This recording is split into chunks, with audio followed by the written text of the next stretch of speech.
Hello friends, तो आज हम लोग लूसेंट किताब की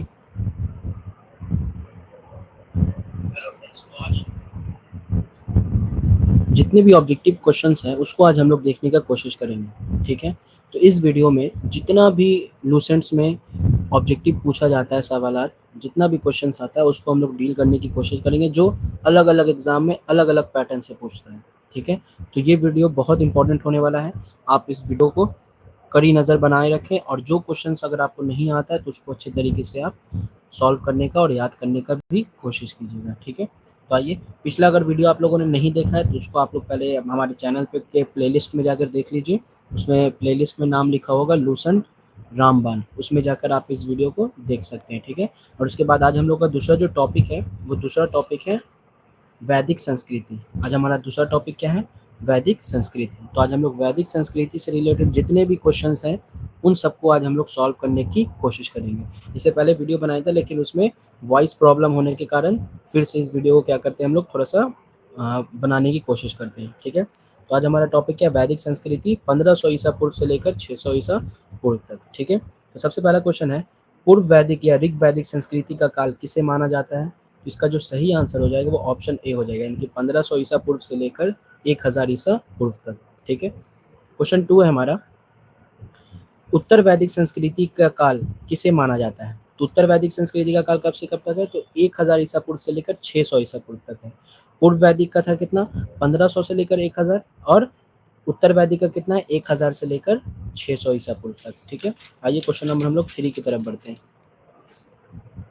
क्वेश्चन, आर्य शब्द का शाब्दिक अर्थ है। आर्य शब्द का शाब्दिक अर्थ क्या हो जाएगा? तो सही आंसर है ऑप्शन नंबर बी। हम लोगों ने लगभग 15 क्वेश्चन तक हम लोगों ने देख लिया था पिछले वीडियो में, लेकिन वॉइस प्रॉब्लम के कारण उसको हम लोग डिलीट कर देते हैं और फिर से नया वीडियो के बनाते हैं। ठीक है, क्वेश्चन 4 है हमारा, प्रारंभिक आर्यों के बारे में निम्न कथनों में से कौन सा सही नहीं है? कौन सा सही नहीं है ये बताना है। तो ऑप्शन क्या था इसका? डी, यानी कि वे मुख्यतः नगरों में निवास करते थे। हम लोगों ने देखा था कि सिंधु सभ्यता में लोग कहाँ रहते थे? नगर में रहते थे, लेकिन जैसे वैदिक पीरियड आता है तो उसमें लोग कहाँ वापस से आ जाते हैं? नगरों से छोड़कर वापस से गांव की तरफ रुझान हो जाता है उसमें। ठीक है, वैदिक पीरियड में। क्वेश्चन 5 है, इनमें से किस फसल का ज्ञान वैदिक काल के लोगों को नहीं था? तो किस फसल का ज्ञान नहीं था? तो तंबाकू का ज्ञान नहीं था। तो सही आंसर हो जाएगा ऑप्शन नंबर डी। ठीक है, क्वेश्चन 6 है, उत्तर वैदिक काल के वेद विरोधी और ब्राह्मण विरोधी धार्मिक अध्यापकों को किस नाम से जाना जाता है? तो उनको श्रमण के नाम से जाना जाता है। किस नाम से? श्रमण के नाम से। क्वेश्चन 7 है, वैदिक गणित का महत्वपूर्ण अंग है। क्या अंग है? तो ऑप्शन सी, शुल्भ सूत्र उसका क्या है? महत्वपूर्ण अंग है। ठीक है, इस बात को याद रखिएगा आप लोग। क्वेश्चन 8 है, किस वेद में प्राचीन वैदिक युग की संस्कृति के बारे में सूचना दी गई है? तो किस में दी गई है? इसका जो सही आंसर है ऑप्शन नंबर ए हो जाएगा। महत्व कौन सा? हाँ, सूचना दी गई है, तो सही आंसर ऑप्शन नंबर ए, यानी कि ऋग्वैदिक। सबसे प्राचीन वेद जो है हमारा वो ऋग्वेद है। ठीक है, अगर इसको याद करना है तो कैसे याद कर सकते हैं?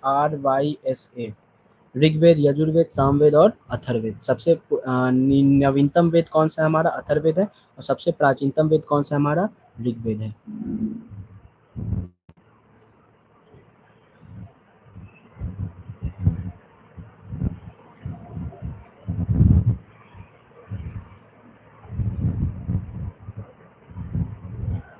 आइए क्वेश्चन नंबर 9 की तरफ हम लोग बढ़ते हैं। क्वेश्चन 9 है हमारा, निम्नलिखित में से उत्तर वैदिक काल में लिखे गए ग्रंथों का सही क्रम कौन सा है? तो इसका जो सही क्रम वो ऑप्शन है, यानी कि वेद, ब्राह्मण, आरण्यक और उपनिषद हो जाएगा। क्वेश्चन 10 है, वेदों की संख्या कितनी है?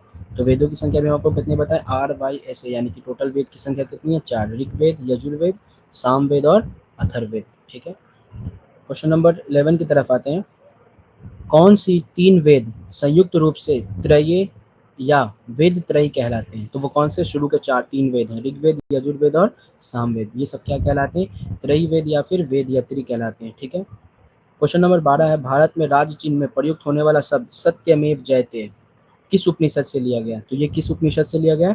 मुंडक उपनिषद, या फिर इसको मुंडक उपनिषद ही बोलते हैं, है ना, या मुंडिका के उपनिषद भी इसको कभी कभी कहीं कहीं लिखा रहता है, तो वो भी आपको ध्यान में याद रखना है। ठीक है, क्वेश्चन 13 है, ऋग वैदिक आर्यों का मुख्य व्यवसाय क्या था? तो लोग क्या करते थे? पशुपालन ज्यादा करते थे। क्वेश्चन 14 है, भारतीय संगीत का आदि ग्रंथ कहा जाता है। तो भारतीय संगीत का आदि ग्रंथ किसको बोलते हैं? सामवेद को बोलते हैं। किसको बोलते हैं? सामवेद को। ठीक है, आप हमको बताइए कि सबसे प्राचीन वेद किसको बोला जाता है, कुछ कमेंट में। क्वेश्चन 15 है, प्रथम विधि निर्माता कौन है? तो प्रथम विधि निर्माता किनको माना जाता है? मनु को। हम लोगों ने क्वेश्चन नंबर 15 तक पिछले वीडियो में भी कर लिया था ना, लेकिन वॉइस प्रॉब्लम के कारण हम लोग उसके आगे नहीं कर पाए थे। क्वेश्चन 16 है, कृष्ण भक्ति का प्रथम और प्रधान ग्रंथ है, तो कौन सा? भगवत गीता। कौन सा हो जाएगा? श्रीमद् भगवत गीता हो जाएगा। आपको बताना है कि इसको एकत्र करने वाले कौन है, ठीक है। महाभारत को एकत्र करने वाले कौन है, और भगवत गीता को भी, ठीक है। क्वेश्चन 17 है, ऋग्वेद में संपत्ति का प्रमुख रूप क्या है? तो क्या हो जाएगा? गोधन हो जाएगा। क्या हो जाएगा? गोधन। क्वेश्चन नंबर 18 है हमारा, ऋग्वेद के किस मंडल में शूद्र का उल्लेख पहली बार मिलता है? तो कौन से मंडल में? 10वें मंडल में मिलता है। कौन से मंडल में? 10वें मंडल में। और ये आरआरबी गोरखपुर, एएस आसम, जीजी 2005 में पूछा गया सवाल था ये। क्वेश्चन नंबर हम लोग अब 19 की तरफ बढ़ते हैं। पुराणों की संख्या कितनी है? तो पुराणों की संख्या कितनी है? 18 है। कितनी है? 18। क्वेश्चन 20 है, भारत वैदिक धर्म का मुख्य लक्षण इनमें से किसकी उपासना थी? तो किसका हो जाएगा? प्रकृति। ऑप्शन ए इसका क्या हो जाएगा? सही आंसर। किस देवता के लिए ऋग्वेद में पुरंदर शब्द का प्रयोग हुआ है? तो इंद्र देव के लिए पुरंदर शब्द का प्रयोग हुआ है। पुरंदर का मतलब होता है किला तोड़ने वाला। क्या होता है इसका मतलब? किला तोड़ने वाला। ये भी आपको याद रखना है। क्वेश्चन 22 है, शुल्ब सूत्र किस विषय से संबंधित पुस्तक है? तो ये ज्यामिति से संबंधित पुस्तक है, ठीक है। क्वेश्चन 23 है, अस्तो म सदमय तमसो म ज्योतिर्मय मृत्युर अमृता गमय कहाँ से लिया गया? ये उपनिषद से लिया गया। ये भाग जो लिया गया किससे लिया गया? उपनिषद से। क्वेश्चन 24 है, आर्य भारत में बाहर से आए और सर्वप्रथम बसे थे, तो कहाँ? पंजाब के इलाका में बसे थे। और ये आए कहाँ थे? तो मध्य एशिया से आए थे। ये लोग कहाँ से आए थे? मध्य एशिया से। ये भी आपको क्या करना है? याद रखना है। मध्य एशिया से आए थे और बसे कहाँ थे? पंजाब में। अगला क्वेश्चन है, सूची 1 को क्या करना है? सूची 2 से सम्मिलित करना है कि वेद है इधर और इधर इसके यज्ञ करता है, मतलब वो लोग जो गाया करते थे, तो किसके किससे रिलेटेड है वेद, कौन सा, ये बताना है। तो ऋग्वेद के पर ज्ञानता को क्या बोलते हैं हम लोग? होता या फिर होत्र बोलते हैं, ठीक है। यजुर्वेद के ज्ञानता को क्या बोलते हैं? अधर्व्यू। क्या बोलते हैं? अधर्व्यू। सामवेद का उद्गाता, ठीक है, ये म्यूजिक से रिलेटेड वेद है, इसीलिए आपको ये इजिली याद हो जाएगा, उद्गाता, क्योंकि गाया जाता है म्यूजिक, ठीक है। लास्ट है अथर्ववेद। अथर्ववेद के जानकार को क्या बोलते हैं हम लोग? ब्रह्मा बोलते हैं। तो वन का ए का 1, बी का 2, सी का 3 और डी का क्या हो जाएगा? 4, यानी कि ऑप्शन ए इसका क्या हो जाएगा? सही आंसर हो जाएगा, ठीक है। क्वेश्चन 26 है, वेदों की अपौरुषेय क्यों कहा गया है? क्यों कहा गया? क्योंकि वेदों की रचना देवताओं द्वारा की गई है, इसीलिए इसको क्या बोलते हैं? अपौरुषेय कहा गया है। क्वेश्चन 27 है, वैश्विक दर्शन के प्रतिपादक हैं, कौन है? उलूक कंद है। कौन है? उलूक कंद। आपको याद रखना है ये बात। वैश्विक दर्शन के प्रतिपादक कौन है? उलूक कंद। क्वेश्चन 28 है, मीमांसा या पूर्व मीमांसा दर्शन के प्रतिपादक हैं, कौन है? जैमिनी। कौन है? जैमिनी हो जाएगा इसका। ऑप्शन ए इसका सही आंसर है। क्वेश्चन नंबर 29 है, वेदांत या उत्तर मीमांस दर्शन के प्रतिपादक हैं, तो कौन है? बादरायन। कौन है? बादरायन उत्तर मीमांस दर्शन के, और वेदांत के प्रतिपादक कौन है? बादरायन। क्वेश्चन 30 है, ऋग्वेद का कौन सा मंडल पूर्णतः सोम को समर्पित है? तो कौन सा? नौवा मंडल। कौन सा मंडल है? नौवा मंडल जो है वो किसको समर्पित है? सोम। किसको समर्पित है? सोम को। याद रखना है ये बात, ठीक है। क्वेश्चन 31 है, प्रसिद्ध 10 राज्यों का युद्ध, 10 राज्य युद्ध किस नदी के तट पर लड़ा गया? तो ये पुरुषनी नदी के तट पर लड़ा गया था। कौन सी नदी के? पुरुषनी नदी पर। आपको बताना है कि पुरुषनी को अभी किस नदी के नाम से जाना जाता है, ठीक है। क्वेश्चन 32 है, धर्मशास्त्रों में भू राजस्व की दर क्या थी? तो 1/6 थी। कितनी थी? 1/6। 800 ईसा पूर्व से 600 ईसा पूर्व के काल किस युग से जुड़ा है? तो ये किससे जुड़ा है? ब्राह्मण युग से जुड़ा है। किस चीज से जुड़ा है? ब्राह्मण युग से।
Question number D, option D इसका क्या हो जाएगा, सही हो जाएगा। एशिया माइनर स्थित बोगासगोई का महत्व इसलिए है कि वहाँ जो अभिलेख प्राप्त हुए उनमें 4 वैदिक देवताएं इंद्र, वरुण, मित्र, नास्त्य का उल्लेख मिलता है। तो इसका सही आंसर हो जाएगा ऑप्शन नंबर ए। क्वेश्चन 36 है, गायत्री मंत्र देवी सवृत्ति या संबोधित किस पुस्तक में मिलता है? तो ये मिलता है ऋग्वेद में मिलता है। किसमें मिलता है? ऋग्वेद में। क्वेश्चन 37 है, न्याय दर्शन को प्राचारित किया था, किसने किया था प्रचारित? तो गौतम ने किया था। ये यूपीपीसीएस में पूछा गया सवाल था।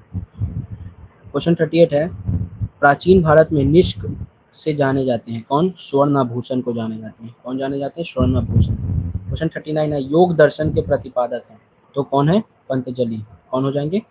पतंजलि या फिर पंतजलि आप बोल सकते हैं। क्वेश्चन 40 है हमारा, उपनिषद पुस्तकें हैं तो दर्शन पर आधारित पुस्तकें हैं। ठीक है। क्वेश्चन 41 है, सूची 1 को क्या करना है? सूची 2 से मिलान करना है। ठीक है। ऋग्वेद, ऋग्वेद में किस चीज़ का वर्णन है उसके बारे में आपको क्या करना है? बताना है। तो ऋग्वेद किस चीज़ से है? प्रार्थना एवं स्त्रोत से है। ठीक है। यजुर्वेद किस से रिलेटेड है? तो यजुर्वेद स्त्रोत एवं कर्मकांड से रिलेटेड है। सामवेद जो है वो संगीत से रिलेटेड है। और अथर्ववेद क्या हो जाएगा? तंत्र, मंत्र एवं वशीकरण से रिलेटेड है। तो इसका सही आंसर हो जाएगा ए का 4, बी का 2। ए का 4 किस में है? इन दोनों में है। बी का 2 इसमें है। तो इसका सही आंसर हो जाएगा ऑप्शन नंबर ए। ठीक है। क्वेश्चन 42 है, आरंभिक वैदिक साहित्य में सर्वाधिक वर्णित नदी है कौन सा? सिंधु नदी। कौन सा नदी हो जाएगा वो? सिंधु नदी। क्वेश्चन 4 है, उपनिषद काल के राजा अश्वपति शासक थे, किसके शासक थे? तो कैकई के। किसके थे वो? कैकई के क्या थे वो? शासक थे। और ये यूपीपीसीएस में पूछा गया सवाल था। क्वेश्चन 44 है, अध्यात्म ज्ञान के विषय में निचिकेता और यम का संवाद किस उपनिषद में प्राप्त होता है?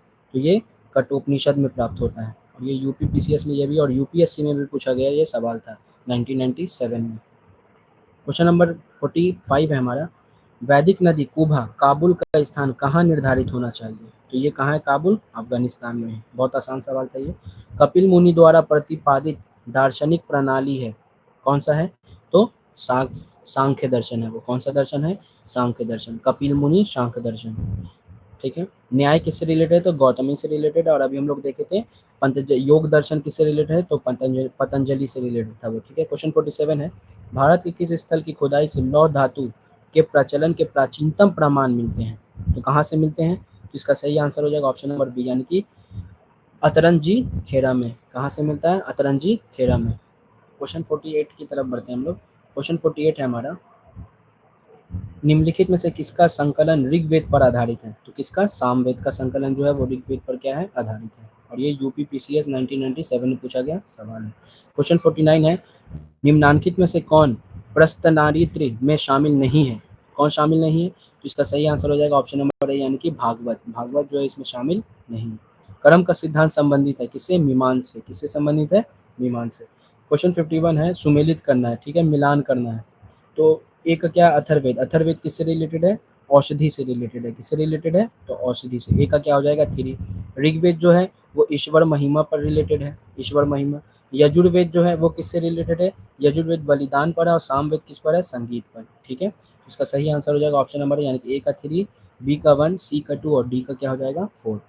ठीक है। क्वेश्चन नंबर 5 है, चरक संहिता। बहुत इंपॉर्टेंट किताब है ये।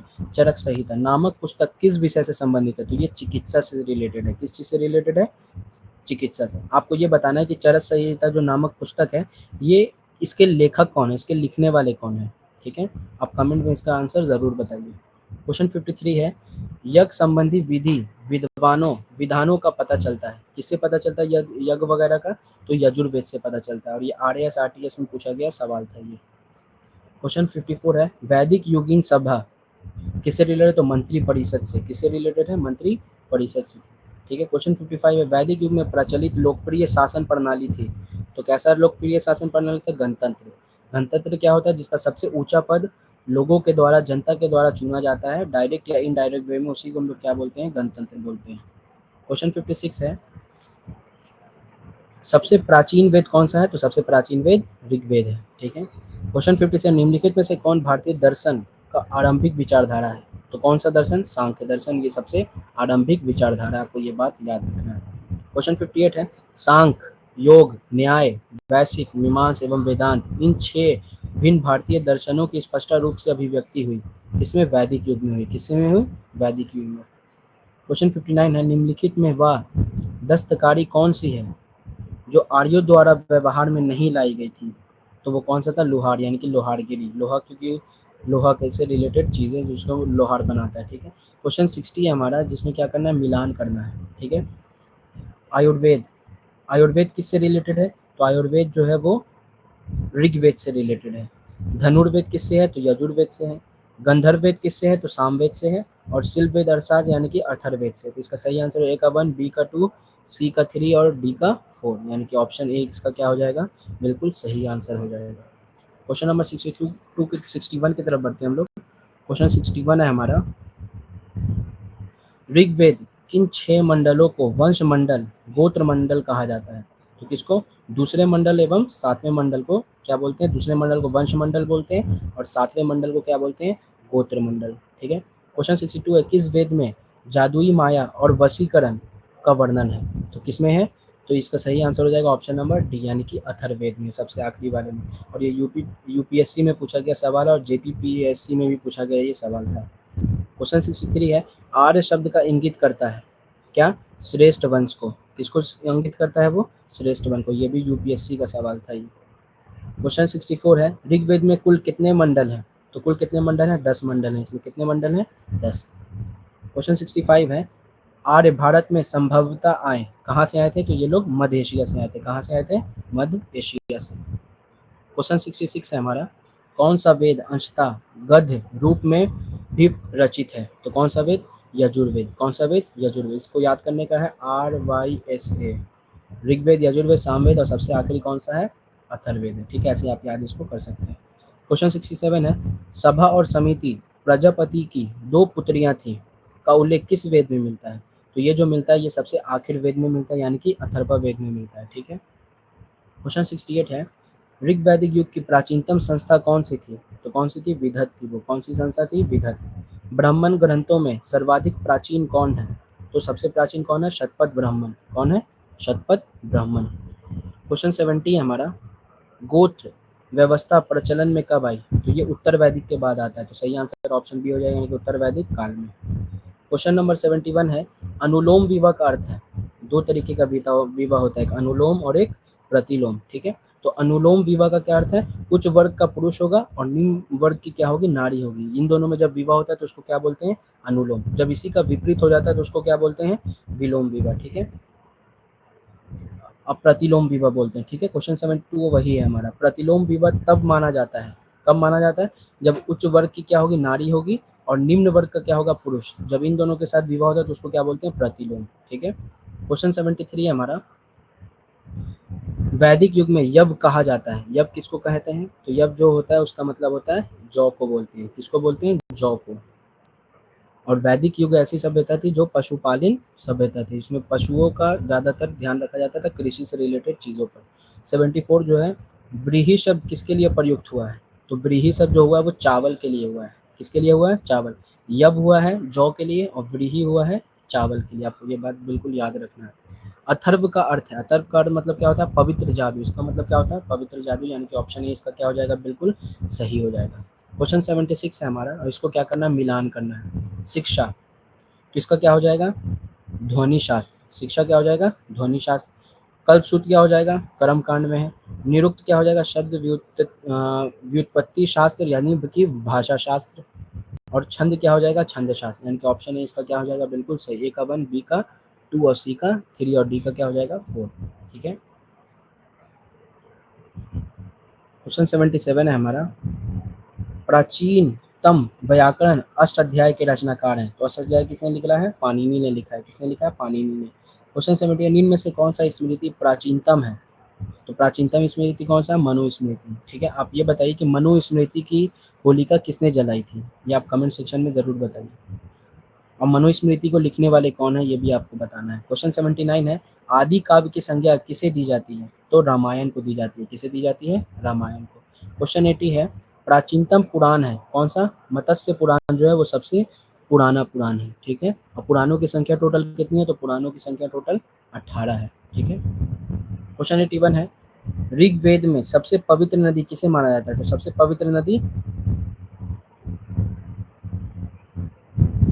सरस्वती को माना जाता है। किसको माना जाता है? सरस्वती को, जो कि अब क्या हो गई है? विलुप्त हो गई है ये नदी। ठीक है। क्वेश्चन 82 है, वैदिक समाज में आधारभूत इकाई थी, क्या थी? कुल या फिर कुटुंब जिसको बोलते हैं।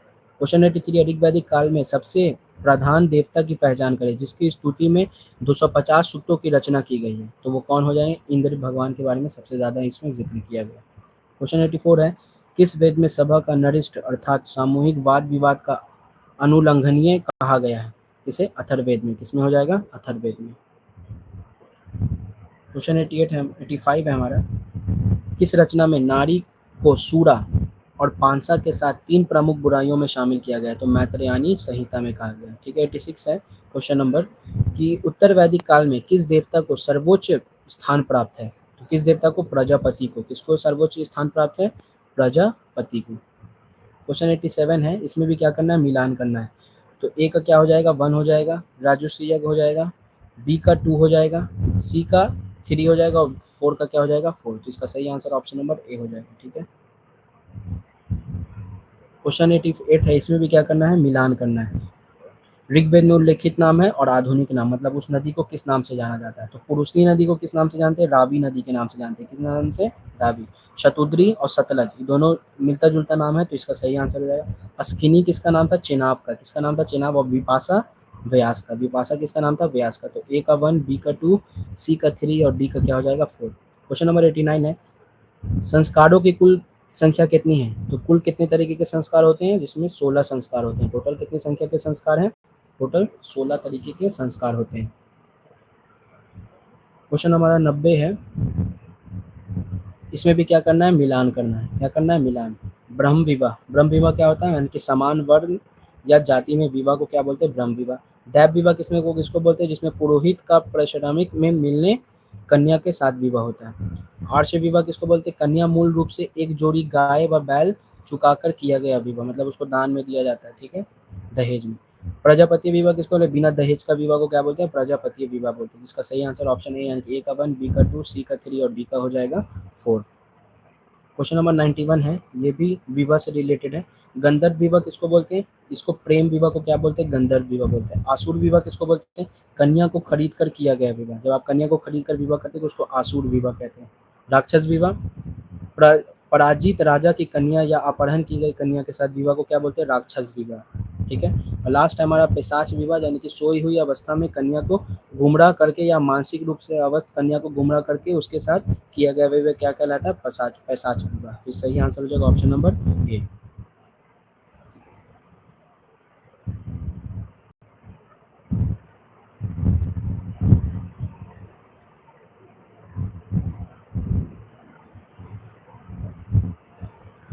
क्वेश्चन नंबर 92 की तरफ बनते हैं। 3 ऋण में शामिल नहीं है। कौन शामिल नहीं है? तो मात्र ऋण इसमें शामिल नहीं है। क्वेश्चन 93, ऋग वैदिक काल से संबंधित मृदभांड संस्कृति है। कौन सा? इसका सही आंसर हो जाएगा ऑप्शन नंबर ए, यानी कि गेरु वर्णी मृदभांड, ओसीपी संस्कृति। क्वेश्चन 94 है, उत्तर वैदिक काल से संबंधित मृदभांड संस्कृति है। कौन सा? ऑप्शन नंबर बी, यानी कि चित्रित धसुर मृदभांड, PGW संस्कृति। ठीक है। ऋग वैदिक में OCP और उत्तर वैदिक में PGW को याद रखना आपको। क्वेश्चन 95 है, हरियाणा प्रांत में चित्रित धूसर मृदभांड PGW स्थल किस स्थान पर हाल में किए गए उत्खनन में प्रकाश में आया है? तो कौन से स्थान से? तो भगवानपुर से। कहाँ से? भगवानपुर। प्राचीनतम विवाह संस्कार का वर्णन करने वाला विवाह सूक्त किसमें पाया गया है? तो ये ऋग्वेद में पाया गया। ऋग्वेद में अघन्य वध योग नहीं शब्द का प्रयोग किसके लिए किया गया है? तो ये जो किया गया है गाय के लिए किया गया है। वध योग नहीं, यानी कि इसका वध नहीं करना चाहिए। क्वेश्चन 98 है, ये भी मिलान है। क्या है? कि संग्रहित। संग्रहित मतलब क्या होता है? कोषाध्यक्ष। ठीक है। भागदूत। भागदूत क्या होगा? कर संग्राहक को क्या बोलते थे? भागदूत। क्षति या छत्री किसको बोलते थे? क्षति या छत्री किसको बोलते थे? तो ये बोलते थे हम लोग प्रतिहार राज प्रसाद का रक्षक को। और अक्षवाप किसको बोलते थे? पांसे के खेल में राजा का सहायक। तो इसका सही आंसर ऑप्शन नंबर ए का 1, बी का 2, सी का 4 और डी का क्या हो जाएगा? 3 हो जाएगा। क्वेश्चन नंबर 99 है, वृत्त प्राकृतिक संतुलन स्थापित करने के कारण किस वैदिक देवता को त्रसत्य गोप कहा गया है? किसको बोला गया? तो वरुण देवता को बोला गया है। क्वेश्चन 100 हमारा, निम्नलिखित में कौन मूलतः जल या समुद्र का देवता था? तो कौन था जल या समुद्र का देवता? वरुण। वरुण को ही क्या बोलते थे हम लोग? जल या फिर समुद्र का देवता बोलते थे। ठीक है। क्वेश्चन नंबर 101 है हमारा,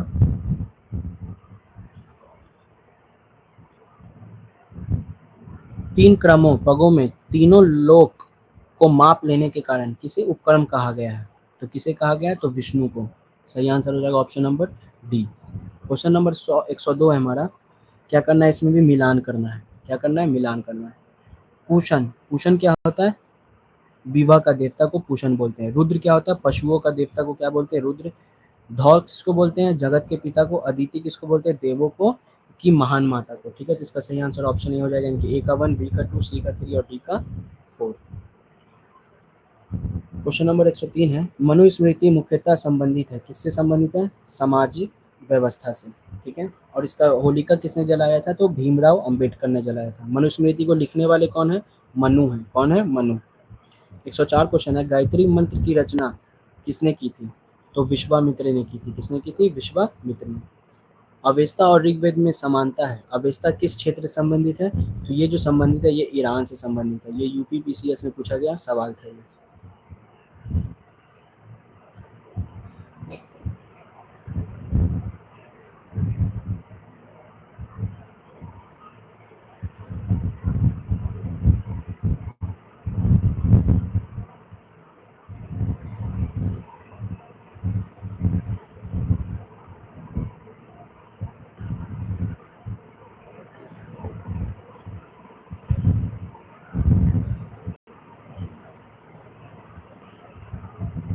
क्वेश्चन नंबर 106 है कि निम्नलिखित में से कौन सा ऋग्वैदिक आर्यों के लक्षणिक विशेषता नहीं है? तो क्या है? वे लोहे के उपयोग से परिचित थे। ठीक है।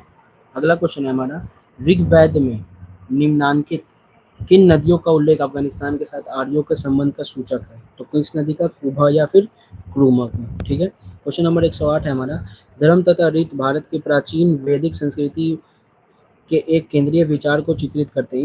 इनमें से निम्नलिखित विचार कीजिए। धर्म व्यक्ति के दायित्व एवं स्वयं दूसरों के प्रति व्यक्तिगत कर्तव्य का संकलन था। ठीक है, तो ये कथन क्या है? सही है। दूसरा, रूत मूलभूत नैतिक विधान था जो सृष्टि और उसमें अंतर्निहित सारे तत्वों के क्रियाकलापों का संचालित करता है। ये भी क्या है? ऑप्शन जो दिया हुआ है सही है। इसमें सही का पहचान करना था, तो इसका सही आंसर हो जाएगा ऑप्शन सी, यानी कि 1 और 2 क्या है? दोनों सही है। क्वेश्चन नंबर 109, आर्यों को आर्कटिक होम सिद्धांत का पक्ष किसने लिया था? तो ये बीजी तिलक ने लिया था, यानी कि बीजी तिलक ने। और ये किस में पूछा गया सवाल? एसएससी यूडीसी 2002 और उत्तर प्रदेश पीसीएस में पूछा गया सवाल है ये 2012 में। अगला क्वेश्चन है हमारा 110 नंबर, कुभा। कुभा किससे रिलेटेड है? तो कुभा जो आधुनिक नाम है वो किस नदी का नाम है? तो काबुल नदी का नाम है। पुरुषनी किसका नाम है? तो पुरुषनी जो है वो रावी नदी का नाम है। किसका नाम है? रावी नदी का। सदा नीरा किसको बोलते थे हम लोग? सदा नीरा जो बोलते थे वो गंडक को बोलते थे, और शतुद्री किसको बोलते थे? तो सतलज को। सही आंसर हो जाएगा ए का 2, बी का 3, ए का 2, बी का 3, यानी कि ऑप्शन नंबर बी इसका क्या हो जाएगा? सही हो जाएगा। ठीक है। क्वेश्चन नंबर 101 की तरफ हम लोग आते हैं, 111 की तरफ आते हैं। क्वेश्चन नंबर 111 है हमारा कि ऋग्वेद में डैश सूक्त हैं। कितने सूक्त हैं? 1028 सूक्त हैं। ठीक है। क्वेश्चन 112 है, क्या पूर्व वैदिक आर्यों का धर्म प्रमुखता था? कैसा था? प्राकृति और पूजा और यज्ञ। ठीक है। क्वेश्चन 113 है, निम्नलिखित में से किसे भारतीय परमाणुवाद का जनक कहा जाता है? तो किसे कहा जाता है? तो महर्षि कनाद को कहा जाता है। किसको बोला जाता है? महर्षि कनाद को किस चीज का जनक माना जाता है? परमाणुवाद का जनक माना जाता है। क्वेश्चन नंबर 114 है हमारा कि शतपथ ब्राह्मण से संबंधित राजा वेदत माधव से संबंधित ऋषि थे। कौन से? ऋषि गौतम रहुगन। कौन थे? ऋषि गौतम रहुगन। शतपथ ब्राह्मण से संबंधित राजा वेदत माधव के संबंधित ऋषि थे ये, ऋषि गौतम रहुगन। क्वेश्चन 115 है, ऋग्वेद के 10वें मंडल में निम्नलिखित में से कौन सा स्रोत विवाह समारोह पर प्रकाश डालता है? तो कौन सा? सूर्य सूक्त। कौन सा हो जाएगा? सूर्य सूक्त हो जाएगा इसका सही आंसर। क्वेश्चन 116, निम्नलिखित में से किसे ग्रंथ का शत सहस्त्री संहिता के नाम से भी जाना जाता है? तो किसे? महाभारत। तो यहाँ पर हमारा जितना भी वैदिक पीरियड से क्वेश्चन रिलेटेड था वो सब हम लोग क्या कर लिए? कंप्लीट कर लिए। अब हम लोग मिलते हैं अगले नेक्स्ट वीडियो में, जिसमें हम लोग इसके आगे का चैप्टर को हम लोग पढ़ेंगे, जो कि कौन सा है? महाजनपद काल। ठीक है। अगले वीडियो में मिलते हैं हम लोग महाजनपद के साथ। तब तक के लिए अपना ख्याल रखें। Take care, bye.